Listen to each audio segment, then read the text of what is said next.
Ma'asyiral muslimin yang dimuliakan Allah Subhanahu wa taala. Malam ini kita akan membahas satu nabi yang Allah Subhanahu wa taala utus. Satu-satunya nabi yang oleh Allah Subhanahu wa taala diperintahkan Rasul menceritakannya. Bahkan seluruh manusia sampai hari ini, bahkan sampai kiamat dibangkitkan. Ketika bicara tentang nasab sampai kepada Adam alaihi salatu wassalam, maka pasti nasabnya harus melewati nabi ini. Semua manusia, laki-lakinya atau perempuannya, maka nasab kepada Adam itu harus melewati nabi ini semuanya. Dan nabi ini pula yang dijelaskan Allah Subhanahu wa taala tentang metode berdakwah yang berliku-liku. Tidak ada satupun nabi yang dijelaskan dalam Al-Quran dengan metode dakwah yang bermacam-macam kepada kaumnya. Tetapi kaumnya pun tidak ada yang beriman kecuali sedikit. Bahkan nabi ini pula yang diceritakan dalam Al-Quran satu-satunya disebutkan dengan anaknya yang kafir. Ya, di sana ada penyebutan Ibrahim dengan Ismail, akan tetapi kedua-duanya nabi. Sementara nabi ini bapaknya seorang nabi tapi anaknya kafir, disebutkan dalam Al-Quran. Bahkan nabi ini pula yang kemudian pertama kali memberantas kesyirikan yang ada di alam semesta. Siapa nabi yang kita akan bahas? Nabi Nuh alaihi salatu wassalam. Nuh alaihi salatu wassalam di dalam Al-Quranul Karim panjang lebar Allah jelaskan. Bahkan ada satu surat khusus menjelaskan tentang dakwahnya, namanya Suratun Nuh. Bahkan juga dalam Suratul Hud dan surah-surah yang lainnya cukup lengkap. Artinya bahwa nabi ini betul-betul harus kita kenali siapa untuk diambil pelajaran dan ibrahnya. Baik Nuh alaihi salatu wassalam, ada yang mengatakan namanya adalah Abdul Ghaffar. Nuh itu kunyah, karena Nuh itu diambil dari Nauh, artinya orang yang banyak menangis, sedih karena melihat kaumnya yang didakwahi tidak kunjung beriman. Maka dia sepanjang malam menangis, maka disebut Nuh alaihi salatu wassalam. Adapun nasabnya, Nuh adalah Nuh ibnu Lamik, ibnu Mutawaslikh, ibnu Khanuh, dan Khanuh adalah Idris. Artinya Idris adalah kakeknya Nuh alaihi salatu wassalam. Ibn Yarid, Ibn Mahlail, Ibn Qainan, Ibn Anush, Ibn Shith, Ibn Adam alaihi salatu wassalam, Abul Basharil Ulah. Itulah nasabnya Nuh alaihi salatu wassalam. Dan di mukadimah saya sudah katakan bahwa seluruh manusia sepeninggal Nuh, di zaman orang-orang sebelum Nuh dan juga di zaman Nuh alaihi salatu wassalam yang terkena azab, ketika itu tidak tersisa dalam perahu kecuali Nuh dan beberapa orang anak serta cucu dan menantu-menantunya saja. Sehingga manusia setelah peristiwa itu nasabnya kembali kepada Nuh alaihi salatu wassalam. Makanya Nuh disebut Abul Bashari Tsani, bapak manusia yang kedua, karena nasab kita semua sampai kepada Nuh. Antum juga Habib, tetapi keturunan Nuh, walaupun pesek. Ma'asyiral muslimin yang dimuliakan Allah subhanahu wa ta'ala, dan itu dijelaskan dalam surat As-Saffat ayat 77. Allah mengatakan wa ja'alna dzurriyyatahu humul baqin, dan kami jadikan anak keturunan manusia itu semua turunan Nuh, dan itu yang tersisa sampai hari ini, bahkan sampai kiamat dibangkitkan. Ada yang mengatakan Nuh alaihi salatu wassalam lahir dari wafatnya Adam alaihi salatu wassalam itu 146 tahun dari wafatnya Adam.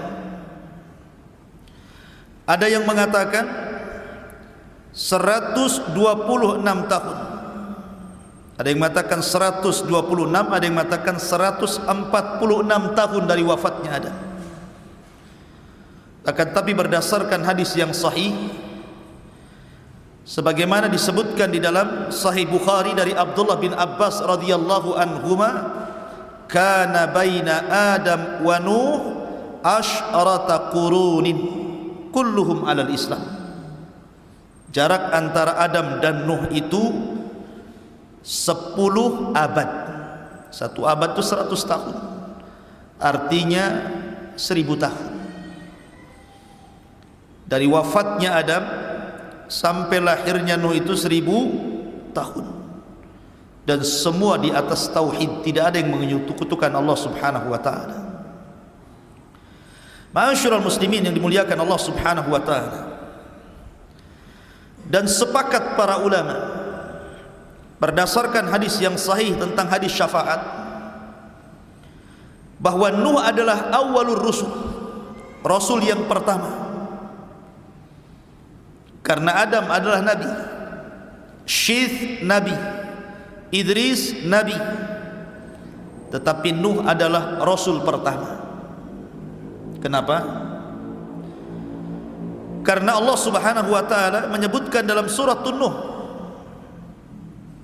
Allah mengatakan an anzir kaumaka, agar engkau memberikan peringatan kepada kaum wahai Nuh. Dan nadharah, peringatan itu karena ada sebuah penentangan terhadap Allah dan Rasulnya yang sangat besar.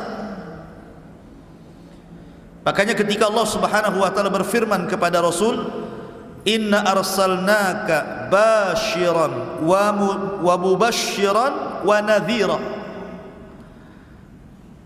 sesungguhnya kami mengutus anda wahai Muhammad basyiran, sebagai kabar gembira, wa mubasyiran, dan menghabar gembirakan kepada orang lain, wa nadhira, dan memberikan peringatan. Jadi ada basyir, ada nadhir. Kalau Adam alaihi salatu wassalam mubasyir, Syith mubasyir, Idris mubasyir, tetapi Nuh bukan hanya mubasyir, tapi nadhira. An anzir kaumaka, disuruh memberikan peringatan, karena dia adalah rasul pertama yang memperingati manusia dari kesyirikan. Karena sebelumnya belum ada syirik. Adam diutus kepada anak-anaknya, tidak ada kesyirikan. Kemudian Syith diutus kepada saudara-saudaranya, tidak ada kesyirikan. Begitu juga Idris diutus kepada anak-anak pamannya, kerabat-kerabatnya, dan belum ada kesyirikan. Baru di zaman Nuh alaihi salatu wassalam, satu-satunya nabi yang diutus Allah untuk menyampaikan kalimat la ilaha illallah. Karena ketika orang berbuat syirik berarti melepaskan kalimat itu, berarti orang itu harus dikembalikan kepada tauhid dan harus mengucapkan kalimat la ilaha illallah, tidak ada sesembahan yang berhak disembah kecuali Allah. Karena seruan ini hanya berlaku kepada orang-orang yang keluar dari Islam. Dan di zaman Nabi Adam, Nabi Syis atau Idris, tidak ada yang keluar dari tauhid. Ma'asyiral muslimin yang dimuliakan Allah Azza wa Jalla, maka dari sini berdasarkan hadis, fayatuna Nuhan fayaquluna ya Nuh innaka anta awwalar rusul ila ahlil ardi. Maka manusia ketika di padang mahsyar mereka berangkat kepada Nuh untuk meminta syafaat. Kemudian setelah mereka di hadapan Nuh, manusia pun mengatakan, ya Nuh anta awwalur rusul, engkau adalah awal rasul, rasul pertama yang Allah utus ke dunia. Ishfa' lana ila rabbik, berikan syafaat untuk kami kepada Tuhan. Dari sini menunjukkan bahwa Nuh adalah awal rasul.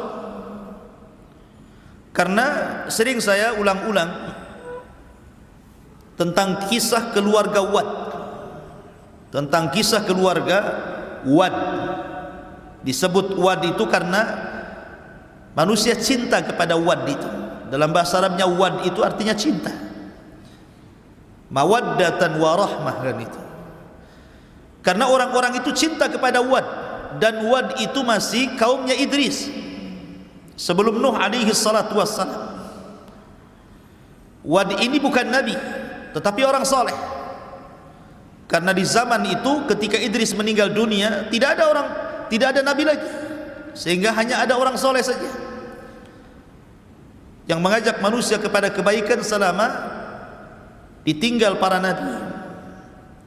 Rupanya Allah subhanahu wa ta'ala takdirkan Wad ini meninggal. Kemudian perjuangan Wad ini dilanjutkan oleh putranya yang namanya Suwa. Suwa pun dicintai manusia karena kebaikannya. Kemudian Suwa meninggal dunia, dilanjutkan perjuangan dakwahnya oleh putranya lagi namanya Yaghus. Putranya Wad yang lainnya namanya Yaghus. Kemudian Yaghus meninggal, perjuangan pun dakwah pun dilanjutkan oleh anak Wad yang lainnya namanya Ya'uq, sampai akhirnya ditutup dengan Nasr, masih putra Wad. Ketika Nasr meninggal, Wad tidak punya anak lagi, manusia pun kehilangan. Disinilah syaitan iblis yang memang sejak zaman Adam alaihi salatu wassalam ingin menyesatkan Adam, tapi tidak bisa. Bahasa kitanya karena Adam sudah kapok begitu ya. Ketika di sorga diusir dari sorga karena memakan buah larangan akibat waswas syaitan. Maka ketika Adam diturunkan ke bumi, syaitan berusaha menggoda Adam. Adam tidak mau. Sudah cukup satu kali bermaksiat kepada Allah, sehingga dia berdoa kepada Allah subhanahu wa ta'ala, Rabbana zalamna anfusana wa illam taghfir lana wa tarhamna lanakunanna minal khasirin. Fataba alaihi innahu huwat tawwabur rahim. Allah pun menerima taubatnya. Sejak itu Adam tidak mau lagi bermaksiat kepada Allah, sehingga iblis tidak bisa mengkacau Adam, sehingga dia menunggu keturunannya. Lah ketika ada kesempatan untuk menyesatkan manusia dari jalan Allah, mengantarkan manusia kepada kesyirikan, di masa ketika meninggal keluarga Wad semuanya ini, baru kemudian syaitan berbentuk manusia saleh mendatangi kaumnya Wad ini dan mengatakan, tidakkah kalian rindu dengan Wad dan keluarganya? Maka manusia mengatakan tentu.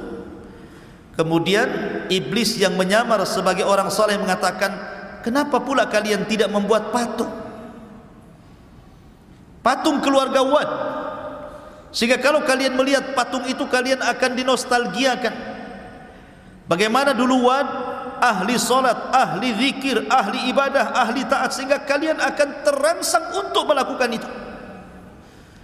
Akhirnya dibuatlah patung Wad, Suwa, Yaghus, Ya'uq, Nasr, ditempatkan di sebuah tempat khusus di ketinggian, sehingga kalau mereka lewat melihat patung-patung itu terangsang untuk beribadah, tapi tidak ada kesyirikan.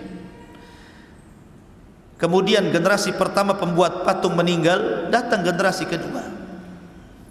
Syaitan datang lagi dan mengatakan, jauh-jauh kalian ziarah dari rumah kalian ke sini hanya untuk melihat Wat, patung-patung Wat. Kenapa kalian tidak memproduksi saja banyak-banyak? Letakkan patung itu di rumah-rumah kalian, tidak perlu lagi kalian datang kemari. Subhanallah, dia khutuwatis syaitan namanya. Setan itu kalau menyesatkan orang selangkah-selangkah, ya. Akhirnya diproduksi banyak-banyak, diletakkan di rumah-rumah orang itu. Generasi kedua meninggal, datang generasi ketiga, tidak tahu apa-apa maksudnya apa itu. Iblis datang lagi berbentuk orang saleh dan mengatakan, aku loh hidup di zaman bapak kalian, di zaman kakek kalian, di zaman orang yang membuat patung-patung ini. Tujuan mereka satu, mereka itu menyembah patung-patung itu dalam rangka mendekatkan diri kepada Allah. Dari sinilah terjadi kesyirikan pertama. Mulailah manusia menyembah Wad, patungnya Wad, patungnya Suwa, patungnya Yagus, Yauk dan Nasr. Sampai generasi berikutnya, maka patung-patung itu dirubah menjadi patung-patung binatang. Ada yang mengatakan Wad itu patung manusia, Suwa itu patung kuda, kemudian Yagus itu patung berbentuk harimau, kemudian Yauk dan Nasr itu berbentuk burung gitu ya. Jadilah kemudian disembah di mana-mana. Lihat bagaimana cerdasnya syaitan untuk menyesatkan manusia dari tauhid menuju syirik. Makanya Allah mengatakan, kana an-nasu ummatan wahidah fakhtalafu faba'atsallahu an-nabiyyin. Dulu umat ini bersatu di atas tauhid. Sejak zaman Adam, Syith, Idris, semua bersatu di atas tauhid. Fakhtalafu, mulailah mereka bercerai-berai, mulailah mereka menyembah patung. Maka Allah utus ketika itu faba'atsallahu an-nabiyyin. Siapa nabi yang Allah utus? Nuh alaihi salatu wassalam. Maka dialah Rasul yang pertama memberantas kesyirikan. Ma'asyiral muslimin yang dimuliakan Allah subhanahu wa ta'ala, kapan Nuh diutus menjadi Rasul? Kalau Nabi SAW diutus di usia 40 tahun. Ada yang mengatakan bahwa Nuh diutus ketika usianya 50 sanatan, 50 tahun. Ada yang mengatakan 350 sana, 350 tahun usianya baru diutus menjadi Rasul. Ada yang mengatakan 480 sanatan, ketika usia beliau 480 tahun. Dan ini yang dikuatkan banyak ulama. 480 tahun Nuh diutus menjadi Rasul. Ya, karena usia dakwahnya saja 950 tahun. Berarti usianya di atas 1000. Kalau 950 tahun ditambah 480 tahun kemudian meninggal, berarti kurang lebih usianya 1400. Ada yang mengatakan 1500, ada yang mengatakan 1870 tahun gitu ya. Karena umat dulu itu selain usianya panjang-panjang, postur tubuhnya pun tinggi-tinggi. Makanya Adam alaihi salatu wassalam ketika Allah ciptakan berapa tingginya? 60 hasta. Satu hasta itu setengah meter. Kalau 2 hasta 1 meter. Kalau 60 hasta berarti 30 meter. Berapa nih tingginya masjid ini? Mungkin kalau Adam tidak bisa masuk masjid ini, pintunya kecil ya. Makanya kalau kita melihat peninggalan kaum Ad, kaum Samud yang sekarang masih ada itu, bangunan-bangunannya itu, pintunya itu tinggi-tinggi itu. Ada yang 10 meter, ada yang 20 meter itu. Menunjukkan bahwa orang dulu itu fisiknya pun tinggi-tinggi, badannya besar-besar, otomatis juga usianya panjang-panjang lah. Tetapi Makin kesini makin posturnya makin kecil, makin kecil, makin kecil, ya usianya pun dikurangi sampai Rasul mengatakan a'maru ummati bainas sittina was sab'in. Usia umatku berkisar 60 sampai 70 tahun saja, sedikit yang melewati itu. Ya. Ma'asyiral muslimin yang dimuliakan Allah Subhanahu wa taala. Adapun keluarganya, Nuh alaihi salatu wassalam itu memiliki 4 putra. Pertama namanya Syam, kemudian yang kedua namanya Ham, kemudian yang ketiga namanya Yafis. Syam, Ham, Yafis ini semua mengikuti dakwah ayahnya, masuk Islam. Hanya satu yang Allah Subhanahu wa ta'ala takdirkan tidak ikut ayahnya, tapi ikut agama kaumnya, namanya Kan'an. Dia tidak ikut bapaknya. Kenapa? Karena pengaruh buruk ibunya. Makanya penting mencari pasangan itu yang baik. Karena kalau antum memiliki istri yang buruk akan mempengaruhi kepada keburukan anak antum. Lihat kepada istri Nuh alaihi salatu wassalam, satu-satunya, bahkan satu di antara 2 istri Nabi yang dijadikan percontohan kepada orang-orang kafir. Wa daraballahu mathala lilladzina kafaru imra'atah. Dan Allah jadikan permisalan terhadap orang-orang kafir 2 perempuan. Perempuan siapa? Imra'atu Nuhin wa imra'atu Lut. Imra'atu Nuhin wa imra'atu Lut. Istri daripada Nuh dan istri daripada Lut. Dua-duanya kafir, padahal suaminya Nabi. Maka karena keburukan akhlak istrinya Nuh, turun kepada Kan'an, turun kepada anaknya Kan'an, dua-duanya kufur. Subhanallah ya. Nuh diuji dengan istri dan 1 anaknya ini. Padahal Nuh sudah berusaha menyelamatkan anak loh ya. Ketika dia di atas perahu, dia lihat Kan'annya sudah lari-lari ke bukit tinggi-tinggi untuk menyelamatkan dari banjir. Nuh sudah berteriak, ya bunayyar kam ma'ana, anakku naik ke perahu, karena tidak ada yang selamat hari ini. Tapi anaknya mengatakan, sa'awi ilal jabal, hendak saya akan cari tempat yang paling tinggi. Memang sampai di mana banjir ini katanya. Tetapi Nuh mengatakan, wahai anakku, tidak ada yang selamat hari ini. Pasti air ini akan melewati setinggi manapun gunung yang ada di sini. Subhanallah ikhwan, tidak ada yang selamat satu pun, semua diratakan, semua dibinasakan kecuali Nuh dan orang yang ada di perahunya. Ma'asyiral muslimin yang dimuliakan Allah Azza wa Jalla. Adapun tentang masalah perahu Nuh alaihi salatu wassalam, Nuh alaihi salatu wassalam dijelaskan. Jadi ketika pada tanggal 10 dari bulan Rajab, berarti bulan Rajab kemarin, sekarang sudah masuk Sya'ban.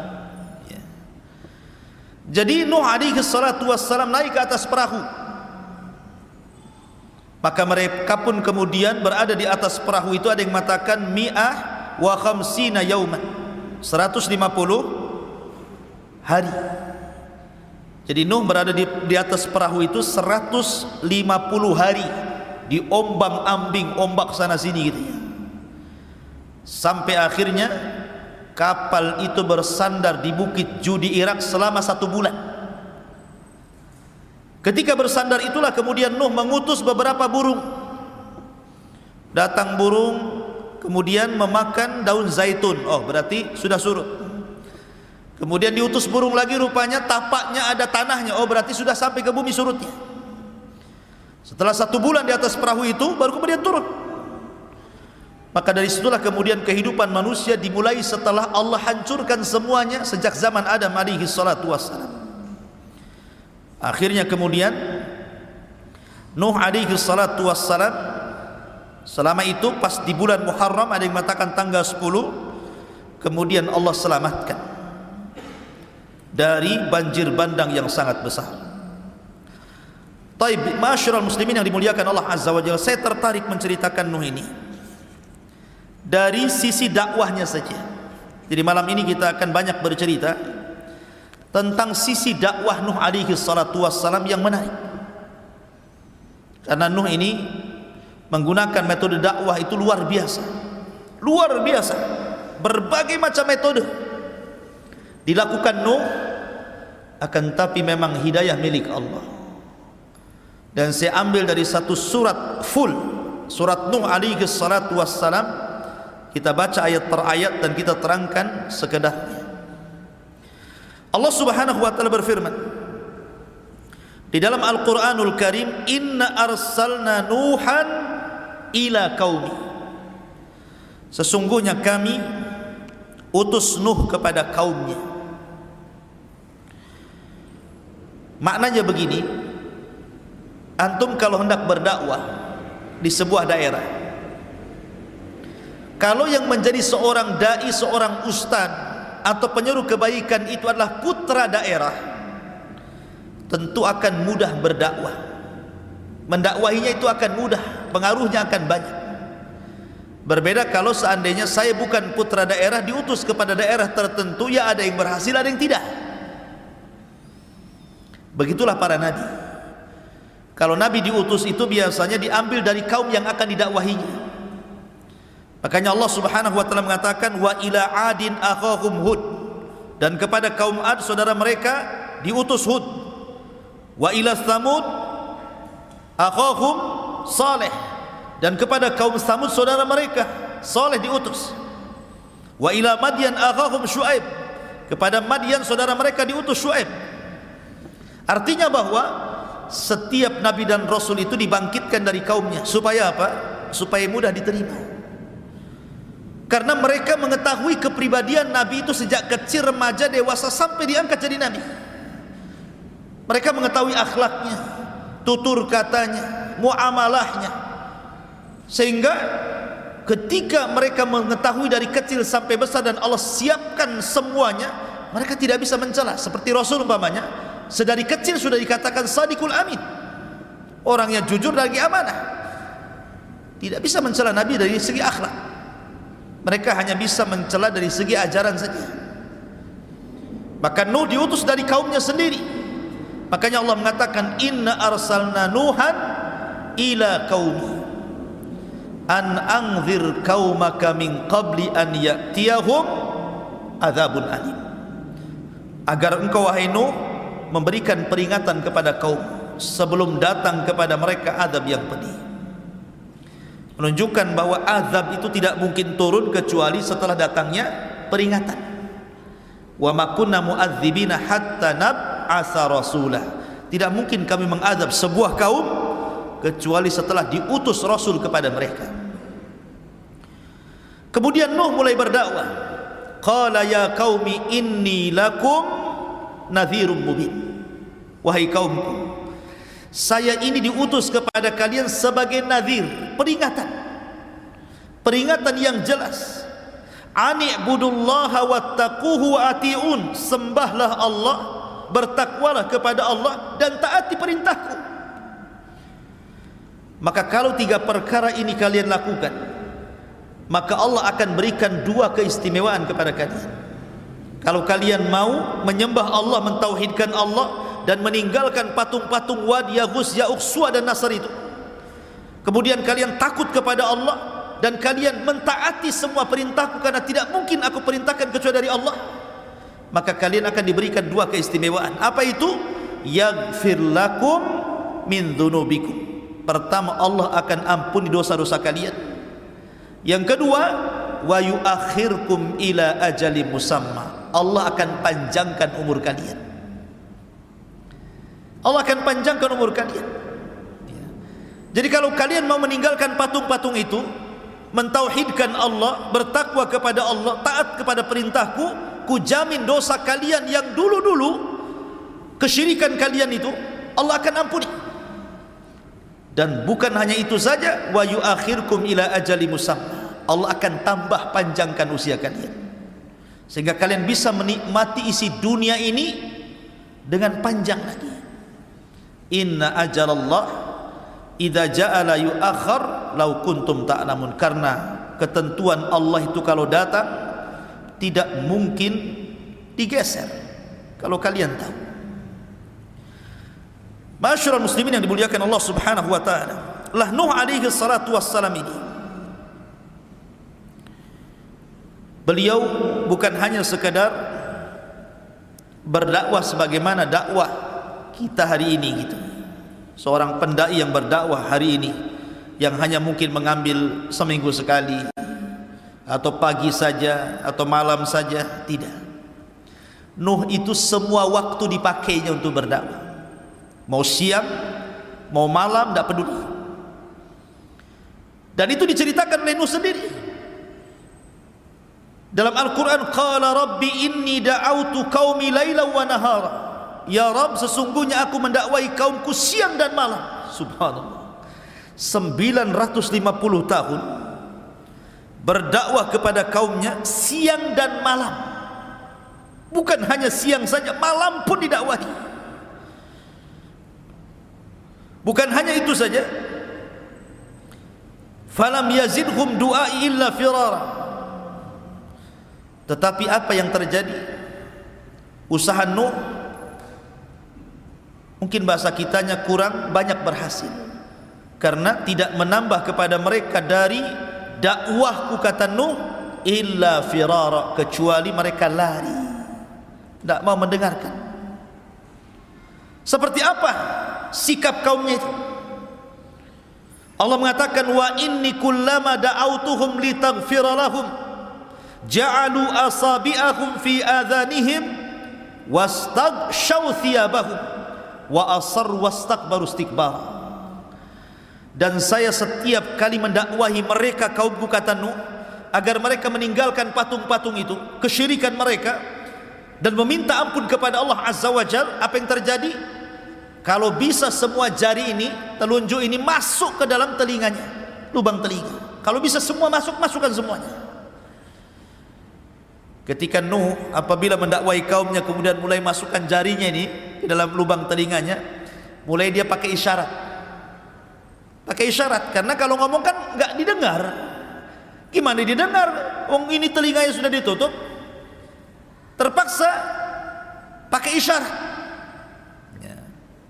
Kayak orang bisu gitu ya, pakai isyarat gitu. Mungkin satu-satu gitu. Gitu ya. Lah setiap kemudian Nuh, bayangkan, mulai dari bicara, setelah itu mereka menutup kuping, maka Nuh pakai isyarat. Ketika Nuh merubah dakwahnya dari bicara ke isyarat, akhirnya wastaghshaw thiyabahum, mereka pun tidak mau melihat isyarat telunjuk-telunjuk Nuh, diambilnya baju, ditutup wajahnya. Anda bisa bayangkan. Cukup wa asarru. Kalau Nuh bicara, mereka pun bicara. Coba bayangkan, saya sedang berdakwah kepada antum seperti ini, atau ngobrol semuanya. Siapa yang tahan duat seperti ini? Atau ketika saya berbicara, tiba-tiba antum ambil handset, handphone diletakkan pula di telinga antum. Atau kemudian mengambil pakaian, ditutupnya wajah antum gitu kan. Siapa yang sabar seorang ustaz, seorang dai menghadapi kaum yang seperti ini? Coba. Enggak ada. Saya jamin semua ustaz kalau dihadapkan dengan kaum seperti ini pasti resign jadi ustaz. Saya berhenti saja jadi ustaz. Ya. Karena sudah melampau kan gitu. Bicara ditutup telinga, pakai isyarat ditutup wajah. Mulai dilantangkan bicaranya, mereka malah teriak-teriak. Wastakbaru istikbara, makin congkak sombong, menolak kebaikan. Thumma inni da'autuhum jihara, thumma inni a'lantu lahum wa asrartu lahum israra. Oh, boleh jadi mungkin ada di antara kaum Nuh itu ada yang ingin masuk ke dalam Nuh tetapi takut. Kan ada tuh umpamanya seperti di zaman Nabi kan ada dakwah namanya dakwah sirriyah, ada dakwah jahriyah kan. Ada dakwah sirriyah, door to door bahasa kitanya. Dari pintu ke pintu, tidak ramai di depan manusia. Ada dakwah jahriyah, terang-terangan. Tapi ada kemudian sahabat Rasul yang ingin masuk Islam tapi takut menyembunyikan keislamannya. Makanya ketika permulaan Islam datang, Abi Dzar Al-Ghifari, Jundub ibn Junadah ingin masuk Islam. Kemudian setelah masuk Islam kata Rasul, "Uktum islamak," sembunyikan keislaman. Jadi ada beberapa sahabat yang menyembunyikan keislaman. Maka boleh jadi mungkin kalau saya terang-terangan, kata Nuh, ada yang ingin masuk kepada dakwahku, takut mereka. Maka Nuh pakai metode dengan cara apa? Door to door. Makanya kemudian Allah mengatakan, "Summa inni da'autuhum jihara." Kemudian aku berdakwah terang-terangan. "Summa inni a'lantu lahum." Dan aku tampakkan dakwahku kepada mereka. "Wa asrartu lahum israra." Dan aku juga terkadang menyembunyikan dakwah kepada mereka. Supaya kalau ada yang ikut diriku itu tidak takut dengan yang lain. Bolehlah menyembunyikan keislamannya dulu. Sampai seperti itu Nuh itu. Ma'asyiral muslimin yang dimuliakan Allah Azza wa Jalla. Kemudian Nuh alaihi salatu wassalam mengatakan, "Fakultu astaghfiru rabbakum innahu kana ghaffara." Lihat metode dakwah Nuh alaihi salatu wassalam. Siang malam enggak kenal lelah. Kemudian jihar, israr, terang-terangan, sembunyi-sembunyi. Kemudian dengan thariqah targhib. Ini targhib namanya. Targhib itu sama dengan memberikan kabar gembira. Jadi Nuh alaihi salatu wassalam pertama tidak menakut-nakuti dulu dia. Jadi metodenya memberikan kabar gembira. Apa kata Nuh? "Istaghfiru rabbakum innahu kana ghaffara." Mintalah ampun kepada Rabb kalian, karena dia adalah zat yang maha pengampun. Tinggalkan patung-patung itu, tinggalkan kesyirikan kalian, kembali kepada tauhid. Kalau kalian kembali kepada tauhid, tadi sudah diberi dua keistimewaan, diampuni dosa kalian, dipanjangkan usianya. Ada lagi kata Nuh, kalau kalian mentauhidkan Allah, meminta ampun kepada Allah, yursilis sama alaikum midrara wa yumdidkum bi amwalin wa banin wa yaj'al lakum jannatin wa yaj'al lakum anhara. Allah akan hujani kepada kalian. Kalian tidak mungkin paceklik, tidak mungkin kekeringan. Akan ada hujan yang membasahi tanah-tanah kalian untuk minum dan untuk ternak dan untuk berkebun kalian. Cukup tidak, wa yumdidkum bi amwal, dan Allah akan perbanyak harta kalian, wa banin, dan keturunan kalian.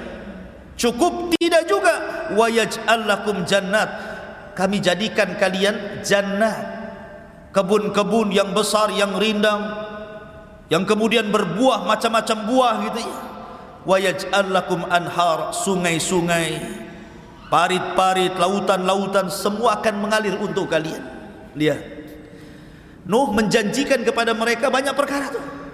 Asal kalian tobat, beriman kepada Allah, mentauhidkan Allah, istighfar kepada Allah, Allah ampun dosa kalian, Allah akan panjangkan usia kalian, Allah berikan hujan kepada kalian, Allah perbanyak harta dan keturunan kalian, Allah suburkan kebun kalian, bahkan Allah akan berikan sungai-sungai dan air-air yang bermanfaat kepada kalian. Cukup gimana ini? Ini janji loh ya. Dikasih kabar gembira. Tetapi apa yang terjadi tetap saja, rupanya tidak mempan dengan cara diberikan kabar gembira. Sekarang berbalik nih, karena dengan cara kabar gembira tidak mempan, Nuh mulai menakut-nakuti. Allah mengatakan, "Ma lakum la tarjuna lillahi waqara." Ma lakum la tarjuna lillahi waqara. Kenapa kalian tidak takut pada Allah Subhanahu wa taala dan tidak mengagungkannya? Kata Sufyan ibn Uyainah rahimahullahu taala, orang yang bermaksiat kepada Allah hakikatnya dia tidak pernah takut kepada Allah dan tidak pernah mengagungkannya. Kemudian Nuh memberikan logika, karena ada orang-orang yang kalau dikasih dalil itu tidak mempan. Pamannya dalil tentang wujudnya Allah, antum bacakan ayatnya, memang dia mengingkari Quran, ngapain dibacakan Quran? Dibacakan hadis Nabi SAW ditentangnya, memang dia mengingkari kerasulan Nabi SAW, buat apa dibacakan hadis? Sehingga terkadang berdakwah itu perlu logika. Maka Nuh menggunakan metode logika lagi dia, dan mengatakan, wa qad khalaqakum atwara alam tara kaifa khalaqallahu sab'a samawatin tibaqa wa ja'ala al-qamara fihinna nuran wa ja'ala asy-syamsa siraja wallahu ambatakum minal ardi nabata thumma yu'idukum fiha wa yukhrijukum ikhraja wallahu ja'ala lakumul arda bisata litaskunu minha subulan fijaja. Apa kata? Malakum la tarjuna lillahi waqara. Kenapa kalian tidak takut kepada Allah?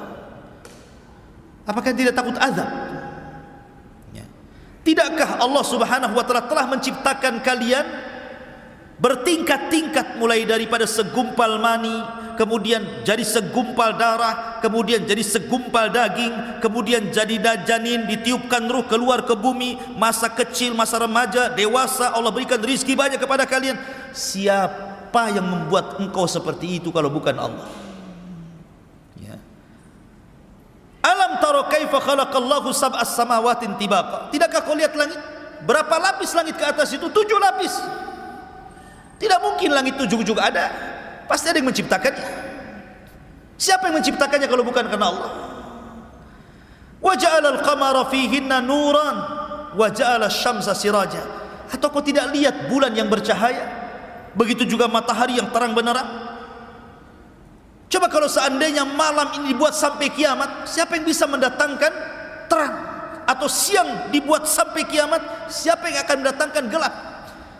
Sementara sekarang ada siang ada malam, lah siapa yang memutar balikan ada siang ada malam ini? Apa berputar sendiri begitu? Tidak. Makanya kenapa Abi Hanifah, sering saya ceritakan teman antum, ketika berdebat dengan orang-orang Sumaniyin, para penyembah dahri, orang-orang ateis, orang-orang yang tidak mengakui adanya Tuhan, kemudian mengajak berdebat kepada Abi Hanifah. Kata Abi Hanifah, kalau kita berdua berdebat percuma. Kita berdebat di hadapan orang ketiga, hakim, amir. Oke? Akhirnya kemudian ditentukan waktu debatnya. Pada waktunya seorang ateis ini sudah di hadapan hakim. Abu Hanifah tidak datang-datang. Harusnya pagi sudah ditunggu, sore pula dia baru datang. Pas Abi Hanifah datang, dicelanya Abi Hanifah dan mengatakan, engkau ini imam, seorang ulama, kepercayaan kaum muslimin, tapi engkau tidak amanah. Harusnya kau tepat waktu, kenapa kau terlambat? Kata Abi Hanifah, bukan itu masalahnya. Yang membuat aku terlambat karena aku terhenti di pinggir sungai. Ketika aku melihat ada halilintar membelah pohon, kemudian pohonnya terbelah jadi 2. Yang satu tetap nancap, yang separuhnya kemudian terbang ke air. Yang separuh terbang ke air itu perhatikan saja. Tiba-tiba kemudian pohon yang di air ini terbelah-belah kecil. Kemudian tiba-tiba teranyam. Kemudian tiba-tiba sudah ada besinya saja. Tiba-tiba berbentuk perahu dia. Maka aku pun naik ke dalam perahu itu. Kemudian perahu tiba-tiba jalan sendiri, dan akhirnya akulah sampai kepada sini, katanya. Baru sampai aku ke sini. Maka sang ateis mengatakan, kadzabta, dusta kamu. Mana bisa perahu ujug-ujug jadi gitu? Ya, harus diserut dulu, kan gitu ya, dirangkai dulu, dipaku dulu. Ujug-ujug jadi gitu aja perahu gitu kan? Berarti kata Abi Hanifah, kalau perahu saja tidak mungkin tiba-tiba jadi perahu dari batang kayu, apakah alam semesta ini tiba-tiba ada? Yang kecil saja harus ada yang membuat, masa langit dan bumi ada yang membuat? Bahasanya kan seperti itu, ya kan? Ma'asyiral muslimin yang dimuliakan Allah Azza wa Jalla, wallahu ambatakum minal ardi nabata, dan Allah yang menumbuhkan kalian dari bumi, untuk kalian dari bumi nabat, tumbuh-tumbuhan, sayur-sayuran macam-macam. Thumma yu'idukum fiha wa yukhrijukum ikhraja. Kemudian Allah kembalikan kalian, maksudnya Allah wafatkan kalian, wa yukhrijukum ikhraja, kemudian Allah keluarkan dan bangkitkan kembali pada hari berbangkit nanti. Wallahu ja'ala lakumul arda bisata. dan Allah telah jadikan bumi ini terhampar sehingga kita bisa berjalan dengan tenang. Ya, litaskunu fiha, litaskunu minha, agar engkau bisa tinggal di bumi yang datar itu, subulan fijaja, bahkan bisa berjalan ke sana kemari. Ini namanya dalilul akli, namanya dalil akal tentang wujudnya Allah Subhanahu wa taala. Karena mereka menyebutkan Allah. Maknanya begini, Nuh itu mau mengatakan seperti ini sebenarnya. Apakah yang menciptakan langit dan bumi itu Tuhan ini, Wad, Yagus, Ya'uq yang kalian sembah ini, ataukah Allah? Atau yang menumbuhkan tumbuh-tumbuhan ini patung-patung kalian, ataukah Allah? Nah, gitu maksudnya. Jadi diajak secara logika gitu ya. Tetapi memang kaumnya adalah kaum yang degil, ikhwan. Tidak juga dapat hidayah. Enggak ada dapat hidayah. Sehingga Nuh alaihi salatu wassalam mengatakan, Rabbi innahum asawni wattaba'u ma lam yazidhu maluhu wa waladuhu illa khasara. Qala Nuh, berkata Nuh, ya Rabb, kaumku tidak menerima dakwahku, mereka justru bermaksiat kepadaku, dan mereka justru mengikuti orang yang memiliki harta dan anak yang tidak manfaat untuk mereka. Mereka lebih memilih para pembesar, orang-orang kaya. Kalau mereka yang ngomong didengar, kalau aku yang ngomong tidak didengar. Wa makaru makran kubbar, bahkan bukan hanya itu saja, mereka sudah buat makar ya Rabb.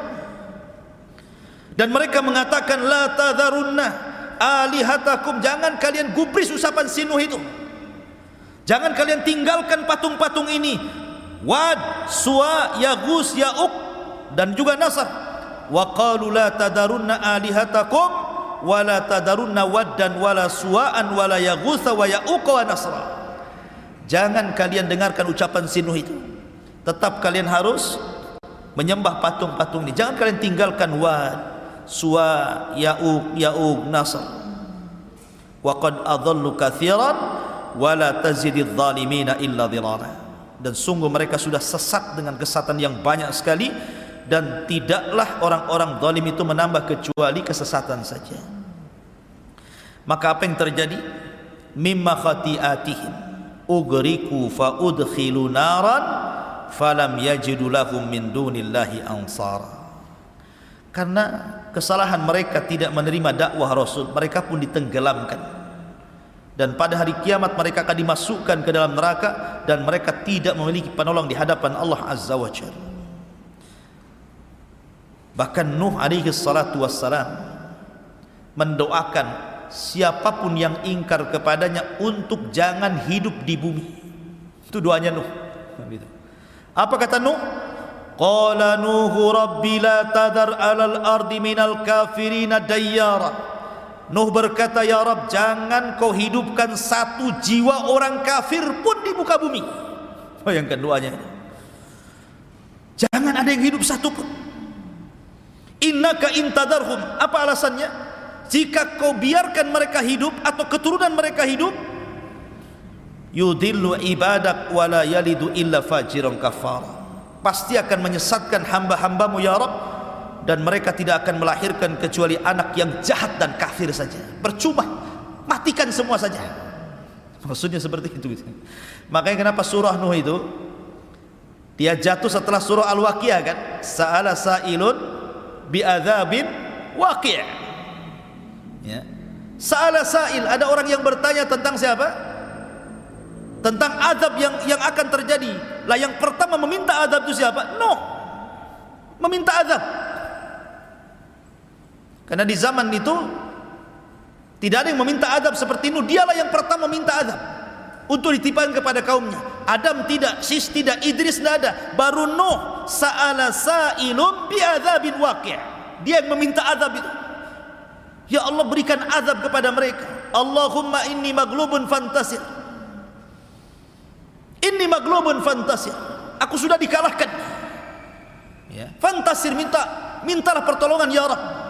Maka Allah Subhanahu wa taala mengatakan, fa fatahna alaihi abwabas sama wa fajjarnal arda uyuna faltaqal ma ala amrin qad qudir. Maka kami belah langit, dihujani hujan yang deras, kami belah bumi, datang air dari bawah, bersatulah air langit dan bumi, kemudian menjadi banjir bandang dicampur dengan tufan, akhirnya melantakkan seluruh kaum Nuh alaihi salatu wassalam. Dari situ Nuh berdoa, Rabbighfirli wali walidayya waliman dakhala baitiya mu'minan walil mu'minina wal mu'minat wala tajididz zalimina illa tabara. Ya Rabb, ampuni aku, ampunilah kedua orang tuaku, dan ampunilah orang-orang yang masuk ke rumahku, baik dia mukmin laki-laki atau perempuan, dan jangan kau tambah bagi orang-orang zalim kecuali kehancuran ya Rabb. Nuh, lihat bagaimana Nuh alaihi salatu wassalam, begitu hebat dakwahnya, tapi juga dengan berbagai macam metode kan, siang, malam, terang-terangan, sembunyi-sembunyi, dengan cara tafsir memberikan kabar gembira, menakut-nakuti, tetap saja kaumnya seperti itu.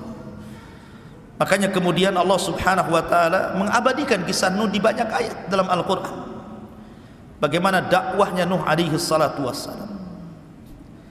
Ma'asyiral muslimin yang dimuliakan Allah azza wa jalla, pelajaran besar dari kisah Nuh alaihi salatu wassalam adalah bahwa hidayah itu milik Allah, bukan milik siapapun. Nabi Ibrahim alaihi salatu wassalam diuji dengan ayahnya Azar. Azar tidak masuk Islam, tidak masuk agama Ibrahim. Padahal Ibrahim itu kurang apa lembutnya dalam berdakwah, bapaknya pun menolak. Ya kan? Nuh dan Lut tidak mampu mendakwai orang yang paling dekat dengan dia, yang satu kamar setiap malam, istri mereka, bahkan anak mereka Kanaan. Kemudian Nabi Yusuf alaihi salatu wassalam tidak bisa mendakwai saudara-saudaranya, bahkan yang mencelakakan Yusuf saudara-saudaranya juga, walaupun kemudian belakangan bertobat kepada Allah azza wa jalla.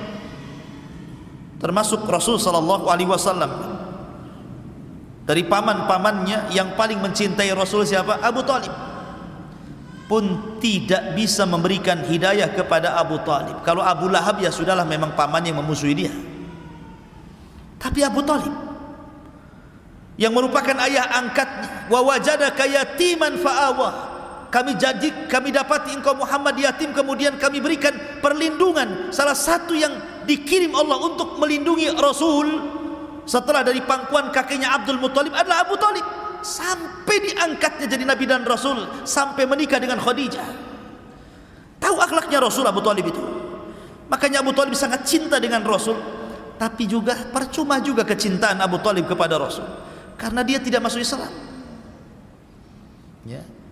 Rasul dihadapkan dengan Abu Talib, saling mencintai. Rasul mencintai Abu Talib, Abu Talib mencintai Rasul, tapi tidak menjadikan Abu Talib selamat dari neraka kan? Menunjukkan bahwa hidayah itu milik Allah.